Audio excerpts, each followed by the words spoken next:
I was out for a run when Dad messaged. We sold your bed, desk, and everything in your room for $750. Your brother Elijah needs it for his baby. Want to come home for Christmas? Buy us a new living room set, $3,200 cash. Otherwise stay away. We already changed the locks and gave your key to him. Mom added, by the way, we told everyone you abandoned us for your rich girlfriend. The whole church thinks you're ungrateful trash. Pay up or we'll tell them you hit me last Christmas.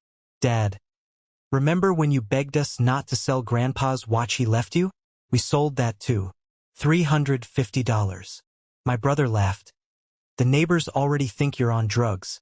Want us to confirm it. I drove straight to Grandpa's house. Showed him everything.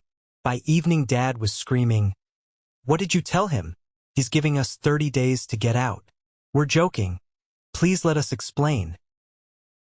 Before I tell you about the dramatic outcome of the story and how I finally turned the tables on them, let me know where you are watching from in the comments below. Take a seat, grab a warm drink, and listen closely, because what I am about to tell you will change the way you look at family loyalty forever. I am 29 years old, and I work as an MRI technologist in a busy city hospital. My days are long, often bleeding into 12-hour night shifts where I am surrounded by the steady hum of medical machinery and the quiet panic of people facing the worst days of their lives.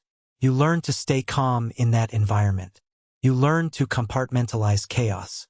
But absolutely nothing in my professional training could have prepared me for the text messages that destroyed my family on a freezing Tuesday afternoon in December. I was 3 miles into my afternoon run. The wind was biting, slicing through my jacket and freezing the sweat at the back of my neck. My lungs burned with every breath. I needed this run to clear my head after a grueling shift. Then my phone buzzed in my pocket. It wasn't just one vibration. It was a rapid, aggressive succession of alerts that made my heart skip a beat. Usually, when your phone goes off like that, it means an emergency. Someone is in the hospital. Someone is hurt. I slowed to a jog, pulling the phone out with numb fingers. The screen lit up with a message from my father, Robert. I squinted against the glare of the winter sun and read the words. My blood ran cold. We sold your bed, desk, and everything in your room for $750. Your brother Elijah needs it for his baby. Want to come home for Christmas? Buy us a new living room set. $3,200 cash. Otherwise, stay away. We already changed the locks and gave your key to him. I stopped dead in my tracks. The wind kept howling, but all I could hear was the rushing of blood in my ears. I reread the text 3 times, trying to make the words form a joke. It had to be a joke. But my father never joked about money, and he certainly never joked about power. Before my brain could even begin to process the sheer audacity of what he had written, another text popped up. This one was from my mother, Martha. By the way, we told everyone at church you abandoned us for your rich girlfriend. The whole church thinks you're ungrateful trash. Pay up or we'll tell them you hit me last Christmas. My jaw clenched so hard my teeth ached. Extortion. My own mother was blackmailing me with fabricated abuse allegations to fund a living room remodel. Then, my older brother Elijah chimed into the group chat, his arrogance practically dripping from the screen. The neighbors already think you're on drugs. Want us to confirm it. I stood there on the concrete sidewalk, the neighborhood decorations twinkling merrily around me, feeling completely detached from reality. Then the final blow landed. Another text from my father. Remember when you begged us not to sell Grandpa's watch he left you? We sold that too. $350. My breath hitched. The watch. My chest tightened in a way that had nothing to do with the cold air. They knew exactly where to slide the knife to inflict the maximum amount of pain. That watch was my most prized possession. The only thing of true value I owned, both sentimentally and historically. They hadn't just stolen my furniture. They had erased my existence from that house and auctioned off my dignity. I didn't reply. I didn't scream. I didn't cry. The shock morphed into a deep, icy clarity. I turned around and sprinted back to my car. I didn't drive back to the house that was no longer mine. I gripped the steering wheel, my knuckles white, and drove straight toward the one man who could end this madness. My grandfather. At that moment, I still didn't know the full extent of their betrayal, but I knew the war had just begun. To understand the sheer cruelty of what my parents did, you have to understand the dynamic I grew up in. In our house, there was Elijah, the golden child, and then there was me, Mason, the understudy. Elijah is 3 years older than me, but he always required 10 times the resources. Growing up, the rules for him were entirely different. If Elijah failed a class, the teachers were out to get him. If I got a B instead of an A, I wasn't applying myself. The disparity became glaringly obvious when we hit high school. When Elijah turned 18, my parents threw a massive party and surprised him with a used, but very decent, car. They drained a significant portion of what was supposed to be our joint college fund to pay for it. I remember standing in the driveway, watching him rev the engine, while my father clapped him on the shoulder, beaming with pride. When I turned 18, there was no party. There was no car. Instead, my father sat me down at the kitchen table and handed me an electric bill. He told me it was time I learned responsibility and started contributing to the household. I didn't argue. I got a job bussing tables after school, working until midnight, then waking up at 5 a.m. to study. I paid for my own community college classes. I paid for my MRI certification program. I bought my own modest, beat-up sedan. Elijah, meanwhile, bounced from one failed venture to another. He quit college after 2 semesters because it was stifling his creativity. He worked odd jobs, always quitting dramatically because his bosses didn't appreciate his genius. Yet, my parents never stopped funding his lifestyle. They called it supporting his journey. I called it enabling. A few years ago, when I finally landed a stable job at the hospital with a good salary, the dynamic shifted in a sick way. Suddenly, my father was very interested in my finances. He would casually ask about my hourly rate, my overtime pay, and when I was up for a promotion. I quickly learned to dodge the questions. Every time I succeeded, my parents viewed it as an opportunity for them, or more accurately, an opportunity to bail Elijah out of his latest mess. Elijah recently got his girlfriend, Chloe, pregnant. He was 32, unemployed, and living in a tiny apartment he could barely afford. My parents were frantic, desperate to provide for their golden boy. I knew they were stressed, but I never imagined they would look at my bedroom, my sanctuary, and see a liquidation asset. I spent years trying to earn their respect through hard work and silence. I kept my head down. I never asked for money. I just wanted them to look at me the way they looked at him. But the truth was, they never saw me as a son. They saw me as a resource to be mined whenever Elijah ran dry. The most ironic part of my father's sudden eviction notice was the fundamental truth he spent the last decade trying to bury. He didn't even own the house. 11 years ago, my father made a terrible business decision. He invested heavily in a shady franchise opportunity without consulting anyone, taking out loans he couldn't repay. The business tanked within 8 months. We were on the verge of bankruptcy, facing foreclosure on our childhood home. The stress was suffocating. That was when my grandfather, Charles, stepped in. Grandpa Charles is my father's dad. He is a stern, pragmatic man who built a successful hardware supply company from the ground up. He doesn't believe in handouts, but he believes in family survival. When the bank took our home, Grandpa Charles allowed us to move into a large, 4-bedroom house he owned across town as an investment property. The agreement was clear. It was a temporary arrangement. My parents were supposed to pay a significantly reduced rent, get their finances in order, and move out within a few years. That was 11 years ago. A few years stretched into a decade of complacency. My father never quite recovered his pride from that business failure, so he compensated by acting like the undisputed king of Grandpa's property. Over time, he stopped talking about the house as a generous loan and started talking about it as his rightful domain. He painted the walls without asking. He tore up the garden to build a patio.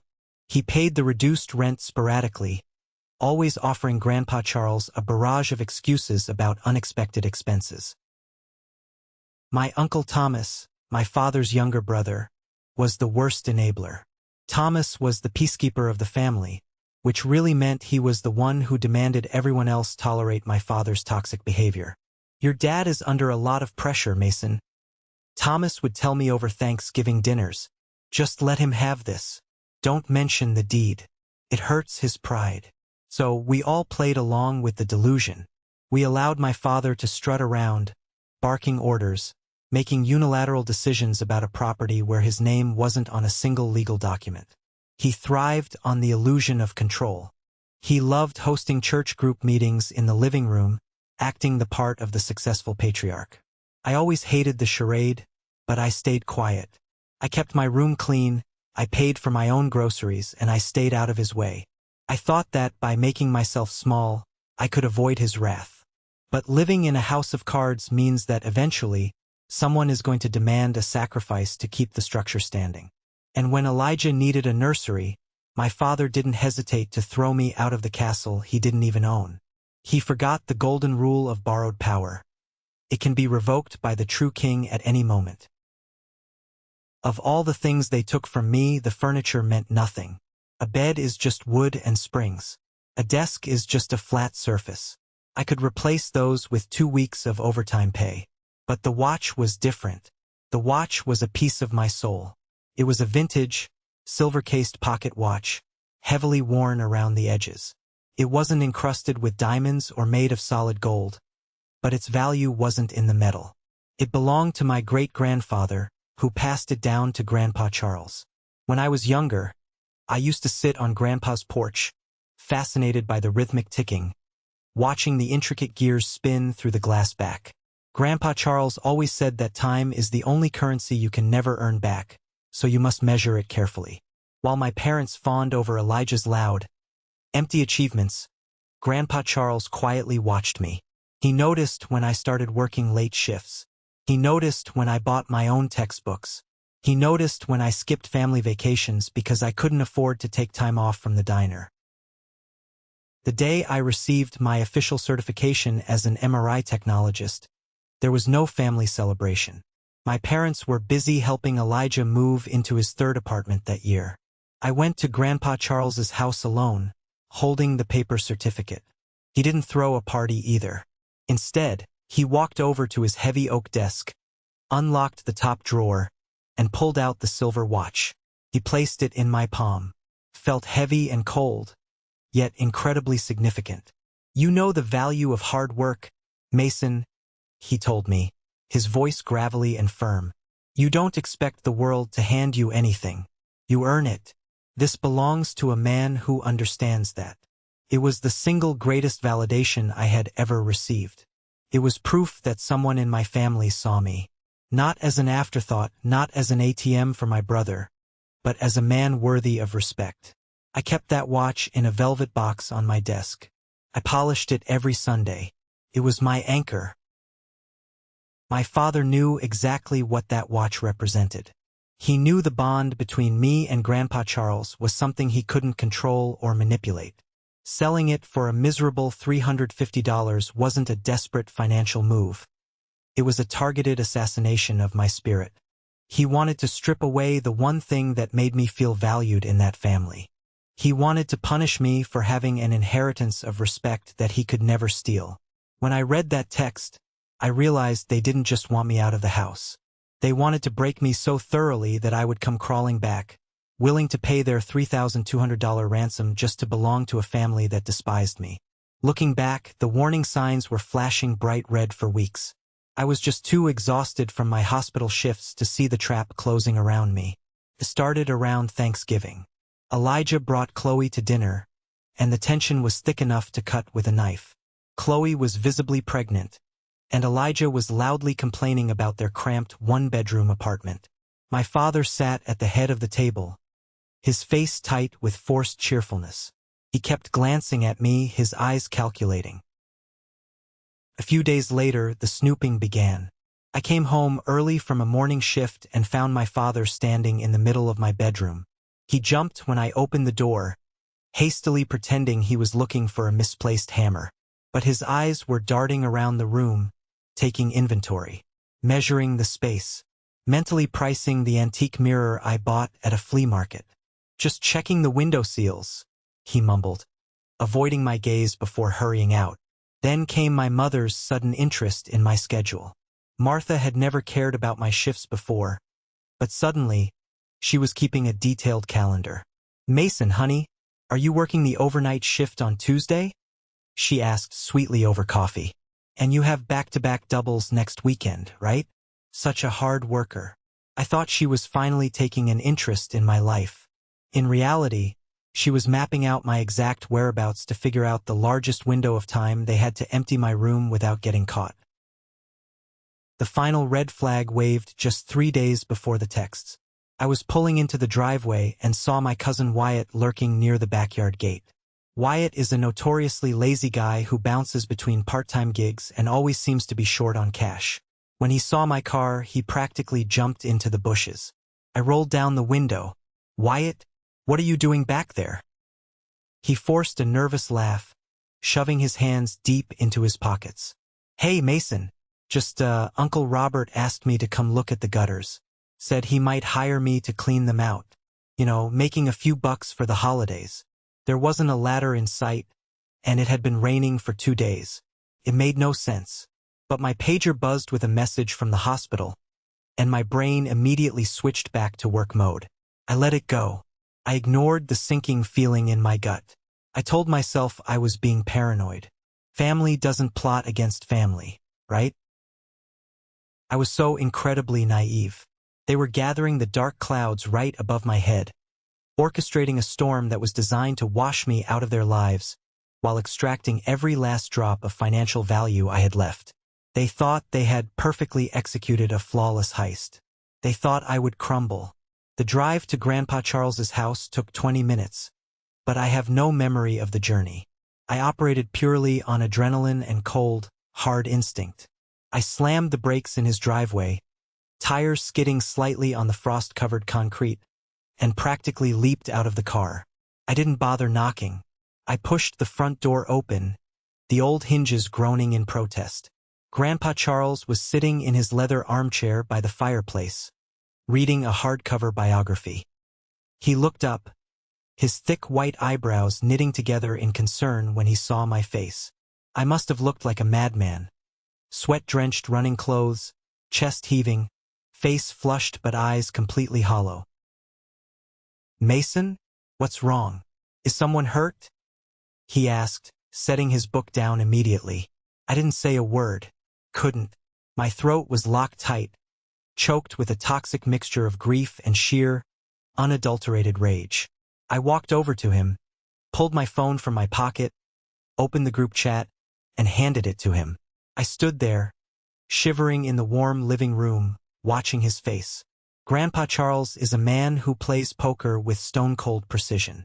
He rarely shows emotion, but as his eyes scanned down the screen, reading the texts from Robert, Martha, and Elijah, the temperature in the room seemed to drop 10 degrees. He read the demand for the $3,200 living room set. He read the threat about the church and the fake abuse allegations. He read Elijah's taunt about drugs. And finally, he read the line about the watch. His jaw tightened. A single, prominent vein throbbed at his temple. The silence stretched out, heavy and suffocating, punctuated only by the crackle of the fire.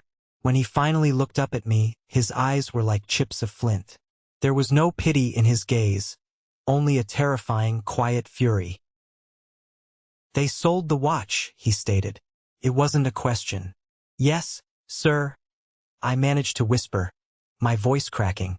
He didn't yell. He didn't curse. The terrifying thing about Grandpa Charles is how incredibly calm he gets when he decides to destroy something. He slowly stood up, placing my phone gently on the side table. He walked over to his heavy wooden filing cabinet in the corner of the room. He unlocked the bottom drawer, pulled out a thick, blue folder, and dropped it onto the coffee table with a resounding thud. "Do you know what this is, Mason?" he asked, his voice deathly quiet. I shook my head. "This is the deed to that house, the property tax receipts, the insurance documents, all in my name." He tapped the blue folder with a heavy, calloused finger. Your father has been playing house for 11 years. He has confused my patience with weakness. He thinks he is the master of a domain he does not own. Grandpa Charles turned to look at me, his posture ramrod straight. The illusion of my father's authority was shattering right in front of my eyes, replaced by the crushing weight of real power. They wanted to play a game of leverage, Grandpa Charles said, his voice laced with venom. They wanted to see who holds the cards. Fine. We will show them. He pointed to the landline phone on the desk. Call Carter. Tell him to get over here right now with his laptop. You are not going to cry, Mason. You are going to fight. I called Carter immediately. Carter has been my best friend since middle school. He works in IT cybersecurity, possesses a mind like a steel trap, and harbors a long-standing, deep-seated disdain for my parents' manipulative behavior. When I told him what happened over the phone, he didn't offer empty platitudes. He simply said, "Give me 10 minutes," and hung up. He arrived with his heavy-duty laptop bag, a tangled mess of chargers, and a large pizza he picked up on the way. He took one look at my face and didn't ask how I was feeling. He marched straight to Grandpa's dining room table, cleared the placemats, and opened his laptop. The war room was officially established. "All right, sit down, both of you," Carter instructed, his fingers already flying across the keyboard. First rule of surviving a narcissistic attack: document everything. Do not delete a single text. Do not block their numbers yet. We need them to keep talking. People like your dad get sloppy when they think they're winning. I handed him my phone. Carter meticulously took screenshots of every single text in that group chat, backed them up to a secure cloud drive, and emailed copies to both himself and Grandpa Charles. He then created a timeline document, forcing me to sit down and recount every suspicious interaction from the past 3 weeks. The snooping, the questions about my schedule, Wyatt in the backyard. As we laid the puzzle pieces out on the table, the picture became sickeningly clear. This wasn't a spur-of-the-moment decision fueled by Elijah's need for a nursery. This was a calculated, premeditated financial extraction. "Look at the numbers," Carter said, pointing a pen at his screen. $750 for your furniture. $350 for the watch. That's $1,100. But they are demanding $3,200 for a sofa to let you back in? The math doesn't add up for a simple room swap. This is about leverage. They don't actually care about the living room set, Mason. They are testing you. If you pay the $3,200, you establish the precedent that your boundaries can be bought, and they own you forever. Grandpa Charles sat at the head of the table, arms crossed, listening intently. "They are acting like typical extortionists," he rumbled. "Create a crisis, manufacture a threat, and offer a costly solution." I stared at the screen, a wave of nausea washing over me. Carter was right. My father was treating me like a hostage. He had taken my sanctuary and was demanding a ransom for my return, wrapping it all in the toxic guise of family sacrifice. I took a deep breath, the lingering shock finally burning away, replaced by a cold, hard resolve. I wasn't the weak, desperate son begging for scraps of affection anymore. I had the owner of the house and a cybersecurity expert sitting at the table with me. The forces were assembled. While Grandpa Charles was drafting a document on legal pad paper, Carter kept digging. "Your parents are lazy, Mason," Carter said, adjusting his glasses. "They didn't haul a heavy oak desk and a queen mattress out of that house by themselves. They had help, and whoever helped them might be a weak link." I thought back to the timeline. "Wyatt," I said, the realization hitting me like a physical blow. Wyatt was lurking in the backyard 3 days ago. He has a beat-up pickup truck, and he will do absolutely anything for quick cash. Carter's eyes lit up. "Bingo! Let's verify." He brought up a browser window. "Do you remember old Mr. Henderson who lives directly across the street from your parents? The guy who installed those military-grade security cameras after his lawnmower got stolen?" I nodded slowly. "Yeah, he's incredibly paranoid." "Paranoia is our best friend today," Carter muttered, dialing a number. He put the phone on speaker. Mr. Henderson answered on the third ring.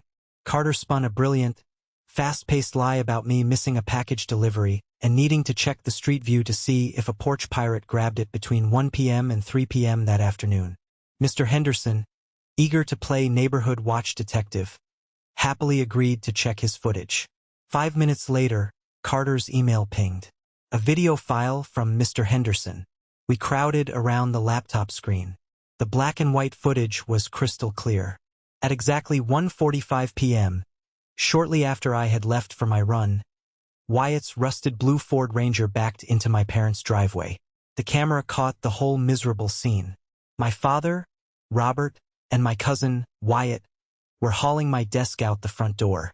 My mother, Martha, was holding the door open, casually sipping from a coffee mug. But the detail that broke my heart all over again was seeing Elijah. Elijah wasn't carrying anything heavy. He was carrying the small velvet box that held Grandpa's watch, tossing it up in the air and catching it, laughing at something my father said. I paused the video, my finger hovering over the trackpad. I zoomed in on Wyatt's face. He was grinning. He was hauling away my life, my safe space, and he was smiling about it. I texted Wyatt, Carter said quietly, looking at his phone. I used a fake number, pretended to be someone looking for odd jobs. I asked what the going rate was for hauling furniture. Look at what he replied. Carter turned his phone toward me. The text from Wyatt read, "Depends on the gig, man. I just cleared out a whole bedroom today for my uncle, easy work. Only paid me $50 and a case of beer though." $50. My cousin, someone I had grown up with, someone I had loaned money to when he couldn't make rent, sold out my entire sanctuary for $50 and cheap beer. The betrayal was so pathetic it was almost comical. The last shred of loyalty I had toward my extended family dissolved right then and there. I looked at Grandpa Charles. His face was a mask of cold stone. The knife was fully twisted in my back, but it only made me want to pull it out and use it. The clock on the wall struck 6 p.m. The silence in the dining room was abruptly shattered by the buzzing of my phone on the table. The caller ID flashed brightly. Dad. My stomach plummeted. A reflex of fear, deeply ingrained from childhood, flared up in my chest. I instinctively reached for the phone to decline the call, terrified of his booming voice, terrified of being yelled at. But a heavy, wrinkled hand clamped down over mine. Grandpa Charles looked at me, his eyes fierce. "Do not ignore it. He is calling to establish dominance. He thinks you are panicking alone in your car right now. He wants to hear you cry. Put it on speaker." I swallowed hard, my finger trembling slightly as I hit the green accept button and pressed the speaker icon. "Mason," my father's voice echoed in the room. He didn't sound angry. He sounded smug, oozing with false authority. "Are you ready to be reasonable yet? Your mother is very upset. You've caused quite a scene today, abandoning your family responsibilities. If you apologize now and agree to the living room set, I might let you sleep on the couch tonight." I opened my mouth, but before I could utter a single word, Grandpa Charles leaned over the phone. His voice was not loud, but it possessed a quiet, terrifying resonance that commanded absolute obedience. "Robert." There was a sharp intake of breath on the other end of the line. Total, deafening silence followed. The smugness vanished instantly. "Dad?" My father croaked, his voice suddenly sounding high and thin, like a frightened child. What are you doing with Mason's phone?" "I am looking at a series of text messages, Robert," Grandpa Charles said, enunciating every single syllable with lethal precision. "I am looking at extortion. I am looking at theft. And I am looking at a man who has clearly forgotten whose roof is keeping the snow off his head. Now wait, Dad, let me explain." "Silence," Grandpa commanded. It was a whip crack. The line went dead quiet again. "You do not own that house, Robert. You are a guest who has overstayed his welcome by a decade. You have 30 days to vacate my property. Official eviction papers will be served by my lawyer tomorrow morning. If there is a single scratch on the walls, I will sue you for damages." Panic. Pure, Unadulterated panic erupted from the speaker. "Dad, please. You can't be serious." My father's voice was frantic, tumbling over itself. "It was just a misunderstanding. We were just trying to motivate him. We were joking, Dad. It's a family joke. Mason knows how we are. Please let us explain. Elijah needs space for the baby. We were just—" "You sold my watch," Grandpa Charles interrupted, his voice dropping an octave, radiating cold menace. "You sold the watch I gave my grandson. You have exactly 48 hours to recover it and place it in my hands, or I will file a police report for stolen property, and I will ensure they know exactly who took it." "Dad, wait!" Grandpa Charles reached down and tapped the red button. The call ended. He looked at me, his expression unchanged. The tyrant who had terrorized my childhood had just been reduced to a begging, stammering mess in less than 2 minutes. The balance of power had violently, permanently shifted. I didn't sleep that night. I stayed in the spare bedroom at Grandpa's house, staring at the ceiling, my mind racing through 100 different scenarios. The next morning, I woke up with a singular mission burning in my chest. I was getting that watch back. I didn't care about the bed or the desk, but I refused to let my father pawn my dignity. Carter arrived early, fueled by energy drinks and a relentless drive. We knew my father was desperate and lazy, which meant he wouldn't have driven far to sell the items. Carter pulled up a map of every pawn shop and second-hand dealer within a 10-mile radius of my parents' house. We started calling. I described the vintage silver casing, the specific Roman numerals, and the small engraving on the back. C.B. Charles Brooks. On the 4th call, we hit the jackpot. A pawn shop called David's Gold and Goods, located just 3 miles from my old neighborhood. The owner, David, a gruff-sounding man, confirmed he had purchased a watch matching that exact description the previous afternoon. A guy brought it in, nervous-looking, sweaty. "Sold it to me for a quick $350. David rasped over the phone. I gripped the edge of the kitchen counter. "That watch was stolen from me. It's a family heirloom. I'm coming down right now to get it." David let out a dry, humorless laugh. "Hold your horses, kid. I run a business here. I paid good money for this piece. If it's stolen, that's between you and the guy who sold it. You want it back? It's on the floor for sale. Price is $1,000. $1,000, I shouted, my temper flaring. He sold it to you for $350. It's stolen property. Prove it, David challenged smoothly. Unless you got a police report with the serial number, it's my property now. $1,000 cash and it's yours. Otherwise, a collector is coming by tomorrow who loves vintage pieces. Might just melt it down for the silver if he doesn't like the mechanics. My stomach churned violently. He was holding my grandfather's legacy hostage, just like my father had held my room hostage. I wanted to scream, to drive down there and smash his display cases. But Carter grabbed my arm, shaking his head frantically. I took a deep breath, forcing my heart rate down. Screaming wouldn't get the watch back. Listen to me, David, I said, channeling my grandfather's cold, deadpan tone. I don't have $1,000 in cash right now, but I am getting a police report, and I will be back. If you sell that watch or melt it down, I guarantee you the legal headache will cost you more than $1,000. Give me 48 hours. There was a long pause on the other end. David sighed, clearly annoyed. 48 hours. Not a minute longer. Then it's gone. He hung up. As if the ransom on the watch wasn't enough, the psychological warfare began right on schedule. My father, having failed to intimidate Grandpa Charles, deployed his most vicious weapon. My mother. Around noon, my phone rang. It was my Aunt Sarah, Uncle Thomas's wife. She sounded breathless and panicked. Mason, honey, what is happening? She whispered, clearly hiding in a bathroom somewhere. Your mother is losing her mind. She's been on the phone all morning calling every prominent member of the church congregation. She's telling everyone that you completely lost it, that you got involved with some rich, drug-addicted girlfriend, and you abandoned the family. Mason, she told Pastor John that you pushed her down the stairs when she tried to intervene. My blood boiled. I squeezed my eyes shut, a wave of intense disgust washing over me. They were doubling down. Instead of apologizing for the extortion, they were actively trying to destroy my reputation in the community so that no one would believe my side of the story. "It's a lie, Aunt Sarah," I said, keeping my voice remarkably steady. "All of it.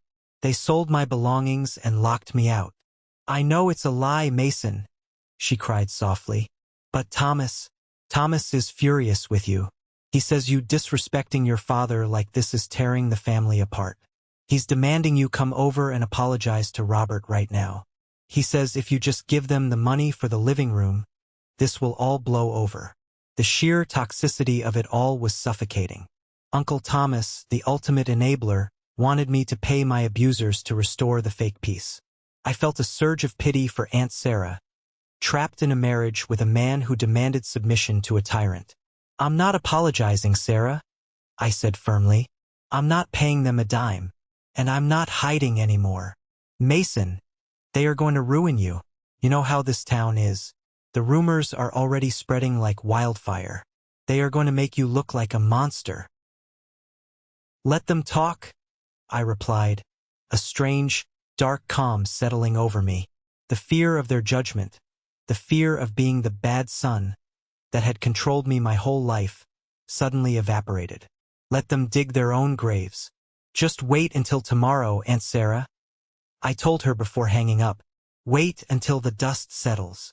My phone immediately pinged with a text from Uncle Thomas. "You are breaking your mother's heart. Come home and fix this right now before you do damage you can't undo." I didn't reply. I blocked his number. I looked at Carter, who was tracking my mother's social media activity. She had just posted a vague, tearful status about the heartbreak of a prodigal son. They thought they controlled the narrative. They thought they could shame me into submission by weaponizing the community against me. But they didn't realize that a smear campaign only works when the victim stays in the dark. I wasn't hiding in the dark anymore. I was standing in the light, holding the receipts, and I was about to bring the whole house of cards crashing down on their heads. The next morning, the winter air was so crisp it hurt to breathe. But for the first time in my life, I did not feel cold. I felt a burning, undeniable sense of purpose. Grandpa Charles, Carter, and I pulled into my parents' driveway at exactly 9 o'clock.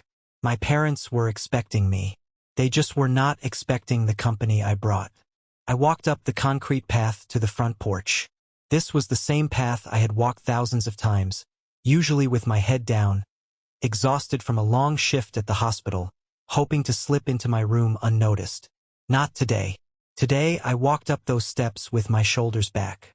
Carter flanked me on the left, holding his heavy laptop bag. Grandpa Charles walked on my right. He wore his thick wool overcoat and carried a sleek, red leather folder under his arm. I did not bother using my key. They had already proudly announced they changed the locks anyway. I knocked hard on the front door. 3 heavy, solid thuds. My mother, Martha, opened the door. She had a perfectly crafted, sorrowful smile plastered across her face, ready to play the role of the forgiving mother welcoming her wayward son back into the fold. That smile vanished the second she saw Grandpa Charles standing there, towering over her with eyes like chips of ice. "Charles," she stammered, taking a quick step backward. We weren't expecting you." "Clearly," Grandpa Charles said. His voice was entirely devoid of warmth. He did not wait for an invitation. He stepped past her into the foyer, forcing her to retreat into the living room. Carter and I followed right behind him.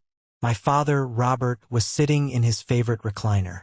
Elijah was sprawled on the old sofa, scrolling through his phone with a bored expression. When Robert saw his father walk in, he jumped up so fast he nearly knocked over his coffee mug.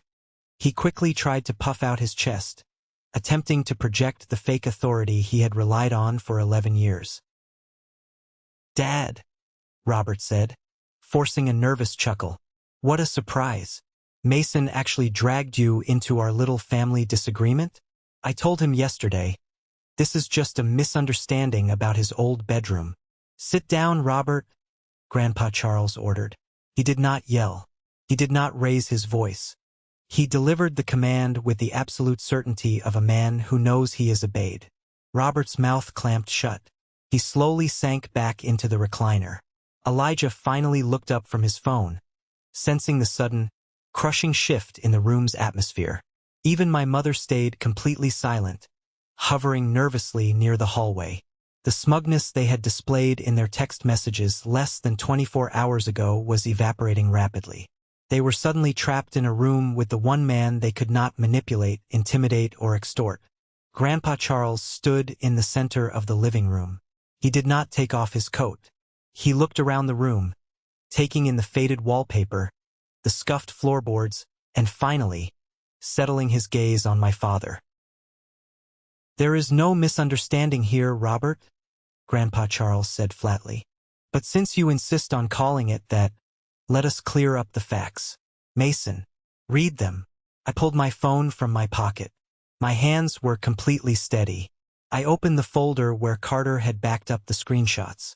I looked directly at my brother Elijah, then at my mother, and finally at my father. I did not soften my voice. I read the texts exactly as they were written. "We sold your bed, desk, and everything in your room for $750. Your brother Elijah needs it for his baby." I paused, letting the words hang in the air. "Want to come home for Christmas? Buy us a new living room set. $3,200 cash. Otherwise, stay away. We already changed the locks and gave your key to him." I saw Chloe, Elijah's pregnant girlfriend, standing in the doorway to the kitchen. Her eyes went wide. She looked at Elijah, horrified. "Elijah, you told me Mason moved out months ago and didn't want his stuff," she whispered. Elijah looked away, his face turning a dark shade of red. I kept reading. I read my mother's threat about telling the church I abandoned them for a rich girlfriend. I read her vile threat to fabricate abuse allegations. Martha immediately started waving her hands frantically. "Mason, honey, that was just anger talking. You know how stressed I get. I never actually called anyone at the church." Carter did not miss a beat. He unzipped his bag, pulled out his phone, and tapped the screen. The voice of Aunt Sarah filled the living room, frantic and clear from the voicemail she had left me. "Your mother is losing her mind. She's been on the phone all morning calling every prominent member of the church congregation. She's telling everyone that you completely lost it." Carter stopped the recording. Martha turned pale white. She collapsed onto a dining chair, burying her face in her hands. "And finally," I said, turning my gaze back to my father, "the watch. You sold Grandpa's watch for $350. Robert swallowed hard. Sweat was beading on his forehead despite the drafty room. "Dad, listen," he pleaded, looking at Grandpa Charles. "Things have been tight. Mason makes a great salary at the hospital now. He is up for a promotion soon. We just thought he should contribute more to the family fund. It was a harsh lesson, I admit, but we are a family." "You are a parasite," Grandpa Charles said. The word hit the room like a physical blow. Grandpa Charles stepped forward and dropped the blue folder onto the coffee table right in front of my father. "Those are your eviction papers," Grandpa Charles stated. "You have 30 days to remove yourselves and your belongings from my property. You will not take a single fixture, a single appliance, or a single light bulb that you did not purchase. If the drywall is damaged, my lawyer will see you in court." Robert stared at the blue folder as if it were a venomous snake. His entire manufactured kingdom was collapsing. The house he had pretended to own, the authority he had wielded like a weapon, it was all gone in an instant. "Dad, you can't do this," Robert begged, his voice cracking. "Where will we go? We don't have savings. We poured everything we had into Elijah's college fund years ago." "That sounds like a personal failure, Robert, not my problem," Grandpa Charles replied coldly.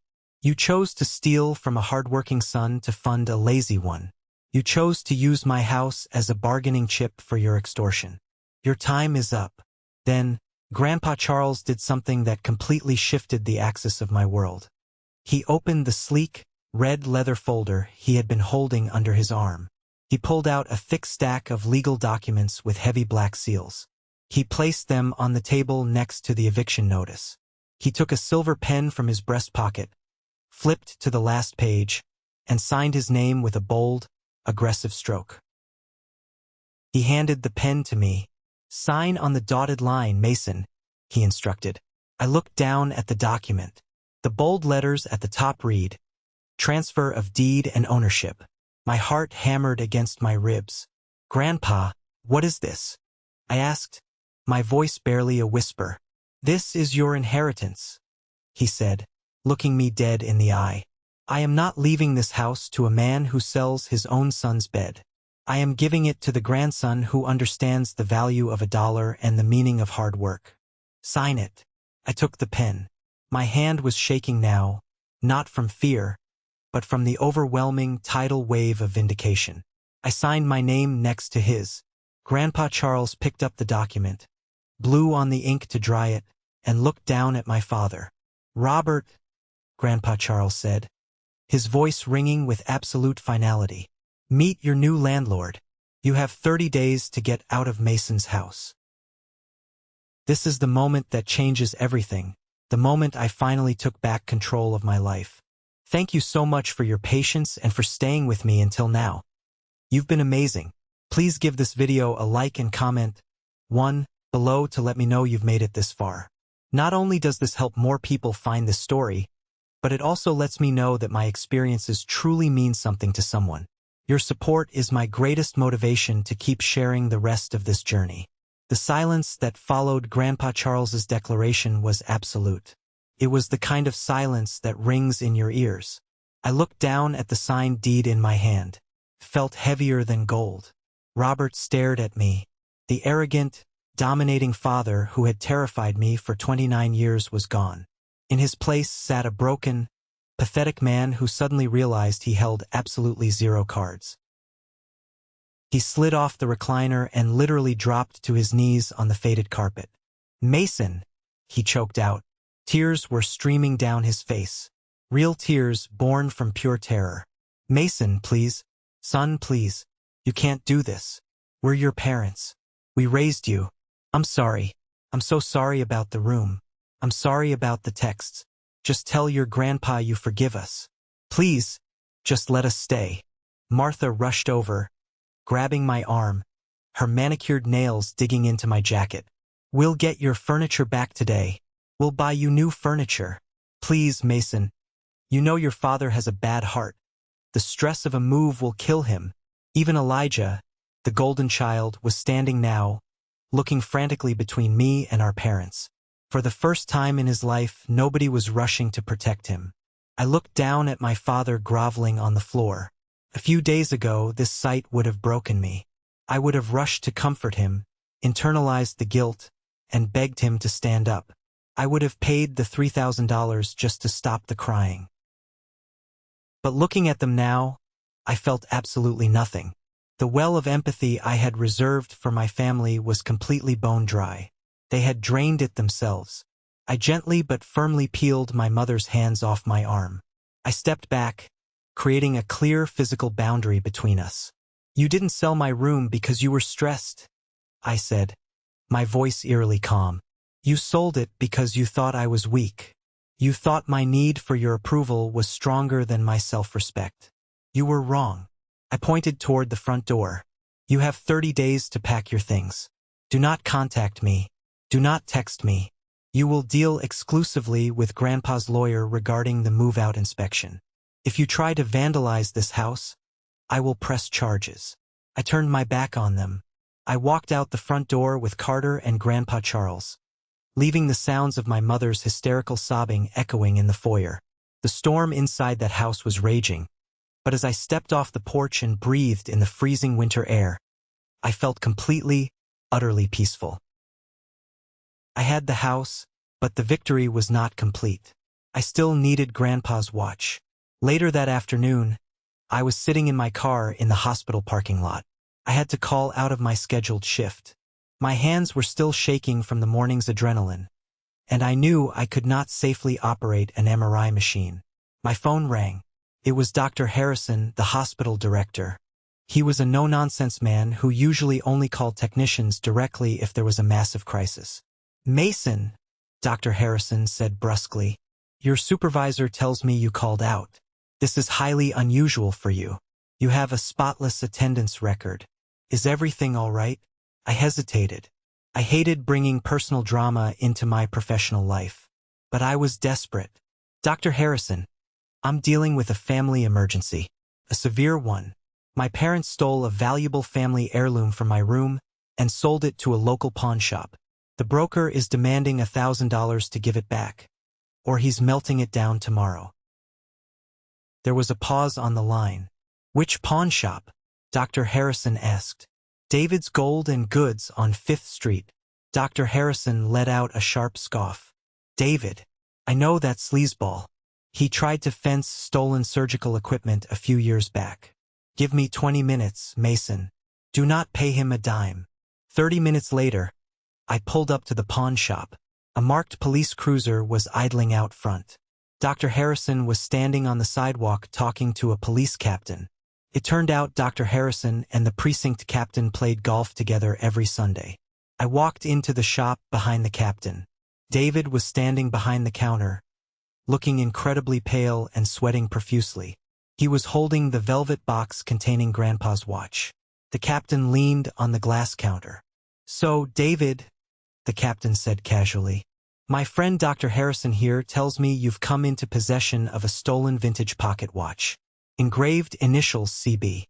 You know the laws about receiving stolen property without running proper checks, right? Could mean a suspension of your license." David practically shoved the velvet box across the counter toward me. "It was a mistake. The guy who sold it said it was his. I didn't know. Just take it. Take it and go. I believe the man who sold it to you received $350, I said, pulling cash from my wallet. I counted out the exact amount and placed it on the glass. "I am buying my property back for exactly what you paid for it, not $1,000. Consider this a generous resolution." David snatched the cash without making eye contact. I picked up the velvet box. I opened it. The silver casing gleamed under the harsh fluorescent lights of the pawn shop. The gears were still ticking perfectly. I closed my hand around it, feeling the solid weight of it. My grandfather's legacy was safe. The next few weeks were a blur of logistics and legal paperwork. Grandpa Charles's lawyer served the official eviction notice. My parents tried calling a few times, leaving desperate, weeping voicemails, but I kept them blocked. I was done negotiating with terrorists. 2 weeks into their 30-day notice, I received a phone call from an unknown number. I answered cautiously. It was Chloe, Elijah's girlfriend. She sounded exhausted. "Mason," she said quietly, "I moved out today. I left Elijah. I'm moving back in with my parents in Ohio." "I'm sorry to hear that, Chloe," I said, though honestly. I thought it was the smartest decision she had ever made. "I need to tell you something," she continued, her voice trembling slightly. "I couldn't leave without telling you the truth about why they sold your room. It wasn't about the baby. Elijah didn't even want that furniture." I frowned. "What do you mean?" "Your dad owed Elijah money, Mason," Chloe revealed. "A lot of it. Back in August, your dad convinced Elijah to take $20,000 out of his savings. Money my parents gave us for the baby, and invest it in some obscure cryptocurrency your dad read about online. Your dad promised it would triple in a month." I closed my eyes, rubbing my temples. It was so incredibly predictable. Robert, still chasing the phantom success that ruined him 11 years ago, dragging his favorite son down with him. "The crypto tanked," Chloe said, crying softly now. "It went to zero. Elijah was furious. He threatened to tell the whole family what your dad did. So your dad panicked. He promised Elijah he would make it right.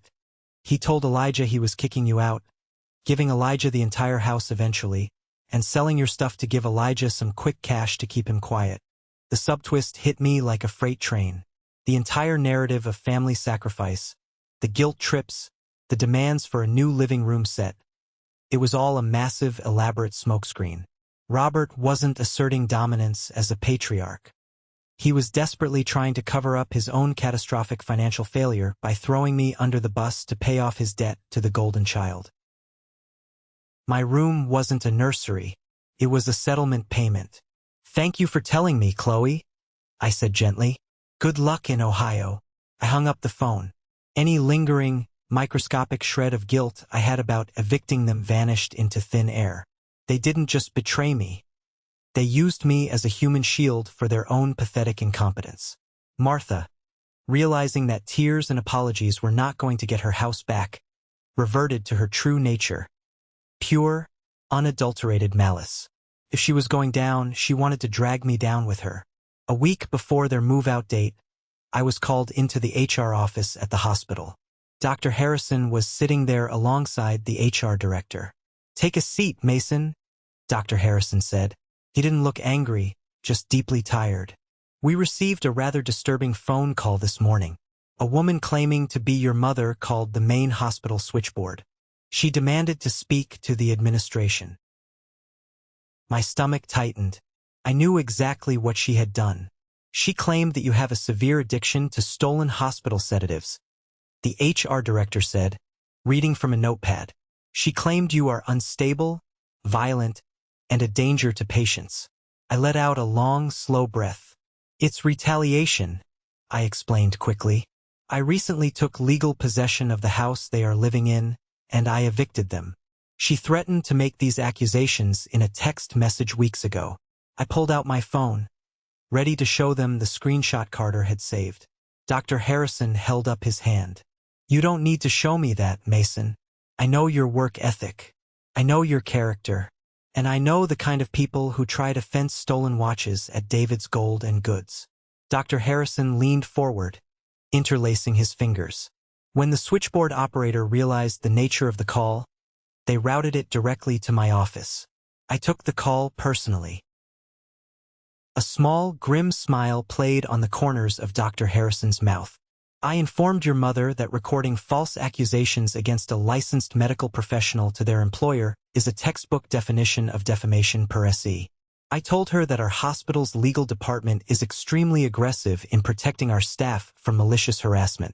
I promised her that if she ever called this facility again, or spread these lies to any other medical board, we would bury her in civil lawsuits so deep she would never see daylight." I stared at him, absolutely stunned. "She hung up very quickly after that," Dr. Harrison added casually. "She and your father are also permanently banned from entering this facility for any non-life-threatening medical care. We protect our own here, Mason. Go back to work." My mother had tried to drop a bomb on my career, and it had blown up directly in her face, severing one of the only good medical lifelines they had in the city. Her toxicity had finally met an immovable object. The final nail in their social coffin came 2 days before they had to vacate the property. I was at the house, doing a preliminary walkthrough with Grandpa Charles's lawyer to ensure they weren't destroying the drywall. The house was full of cardboard boxes. Robert and Martha were silently packing in the kitchen, refusing to look at me. The arrogant swagger was entirely gone, replaced by a sullen, bitter defeat. The doorbell rang. I answered it. Pastor John stood on the porch. He looked incredibly uncomfortable, holding his Bible tightly against his chest. "Mason," Pastor John said, his voice grave. "May I come in?" "Of course," I said, stepping aside. He walked into the living room, completely ignoring Robert and Martha in the kitchen. He looked at me, his expression full of regret. "Mason, I owe you a profound apology," Pastor John began. His voice carried, making sure my parents could hear every word. "When your mother called me weeks ago, she told me a terrible story. She said you had abandoned your family, that you were struggling with substances, and that you had become violent. I am deeply ashamed to admit that I believed her without speaking to you first." I nodded slowly, letting him speak. "The truth always finds the light, Mason," Pastor John continued.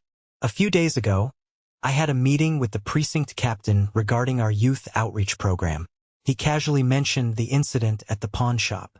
He told me about the stolen watch. He told me about the eviction. I heard a dish shatter in the kitchen. Martha had dropped a plate. I realize now that your parents have been lying to the congregation for years, Pastor John said, his voice firming up with righteous disappointment. They used the church as a shield for their pride. I have spoken with the church elders. Your parents have been asked to step down from all their committee positions. We cannot have leadership built on a foundation of deceit and extortion against their own child. Pastor John placed a hand on my shoulder. You are a good man, Mason. You handled a terrible betrayal with grace and the law on your side. Our doors are always open to you. He turned and walked out. He didn't even say goodbye to my parents. The social isolation was complete. Uncle Thomas and Aunt Sarah stopped calling. The neighbors stopped waving. Robert and Martha had tried to burn my reputation to the ground, but the wind shifted, and the fire consumed them instead. They packed the last of their boxes in complete, suffocating silence. 1 year later, the snow was falling gently outside the large bay window of my living room. I stood by the fireplace, adjusting a red ornament on the branches of a massive, 9-foot Christmas tree. The house smelled like pine needles and roasting turkey. It was my house now, legally, emotionally, and physically. I had spent the last 12 months tearing down the dark wallpaper my mother loved, repainting the walls in bright, warm colors, and filling the space with furniture I bought myself. The heavy, oppressive atmosphere that used to choke this place was completely gone. Grandpa Charles was sitting in his usual leather armchair by the fire, sipping a glass of bourbon and reading his book. Carter was sprawled on the new sofa, aggressively typing on his laptop, trying to beat a deadline before dinner. My phone buzzed on the mantelpiece. I picked it up. A text from an unknown number. Hey Mason, it's Elijah. Look, things are really bad right now. Mom and Dad are fighting constantly in this awful apartment. I'm broke. I know we had our differences, but it's Christmas. Can you spare a few $100 for your big brother? We're family. I stared at the screen for a moment. I didn't feel anger. I didn't feel guilt. I just felt a profound sense of distance, like I was reading a message from a stranger in another country. I tapped the screen, blocked the number, and set the phone face down. Everything all right, Mason? Grandpa Charles asked, not looking up from his book. Everything is perfect, Grandpa. I smiled, walking over to hand him a refill. I learned a very hard lesson that year. Family is not defined by blood. Blood just means you share genetics. Family is defined by respect, by safety, and by who stands next to you when the storm hits. My parents taught me that sometimes the most toxic people in your life come disguised as your protectors. They taught me that endurance is not a virtue when you are enduring abuse. I walked away from the people who demanded my humiliation as rent, and I walked into a life of peace. Thank you for sticking around and listening to my story. I know it was a heavy one, but it is a truth I needed to share. I hope this resonated with you in some way. I hope that if you are sitting in the dark right now, wondering if you are crazy, wondering if you are the bad guy for wanting basic respect, this story gives you the clarity you need. Have you ever found yourself in a similar situation? Have you ever had to walk away from toxic family members to save your own sanity? Let me know your experiences in the comments. And finally, if you are hearing my voice right now, it means you stayed until the very end. You are part of what I call the 1% Club. Please comment the letter W below. W stands for winner. It is our secret code to recognize the people who have the patience and the empathy to listen to a full story of survival and triumph. It lets me know that you are amazing, and it helps build this community of support. Please hit that like button, and make sure to follow the channel so we can take this journey together in the next video. Stay strong, protect your peace, and I will see you next time.